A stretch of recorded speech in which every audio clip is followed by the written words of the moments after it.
Kwa nini Mungu aliruhusu Joseph, mtoto wa Yakobo, kupitia maumivu aliyoyapitia na huku akiwa ni mtumishi wake? Joseph aliuzwa utumwani na ndugu zake. Baada ya hapo, Mungu hakumwacha mwenyewe kule alipouzwa na ndugu zake. Aliendelea kumsaidia na mpaka akaja kumwinua, akaja kuwa kiongozi aliyeongoza taifa kubwa. Na aliporudi nyumbani, ndugu zake walishangaa kumuona Joseph akirudi akiwa hai.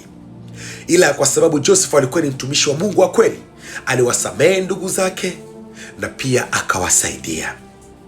Kama inavyosemekana katika kitabu cha Mwanzo 50:20, inasema kuwa ninyi mlitaka kunitendea vibaya, lakini Mungu alikusudia mema ili watu wengi wapate kuwa hai kama muonavyo leo.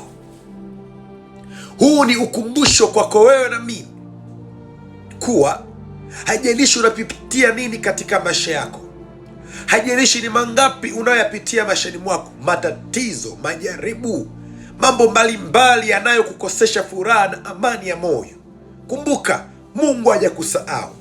Kama Mungu hakumsahau Joseph alipouzwa utumwani na ndugu zake, na baada ya hapo akaja kumwinua, akaja kuwa mtu mkubwa katika maisha yake, ndivyo atakavyokwenda kukuinua wewe na kukufanya kuwa mtu wa thamani katika ukoo wako, katika familia yako, katika marafiki zako, katika majirani zako.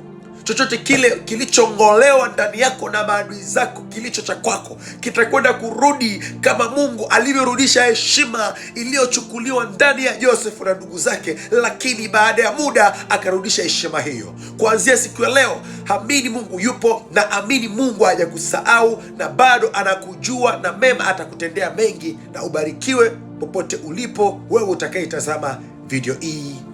Amen.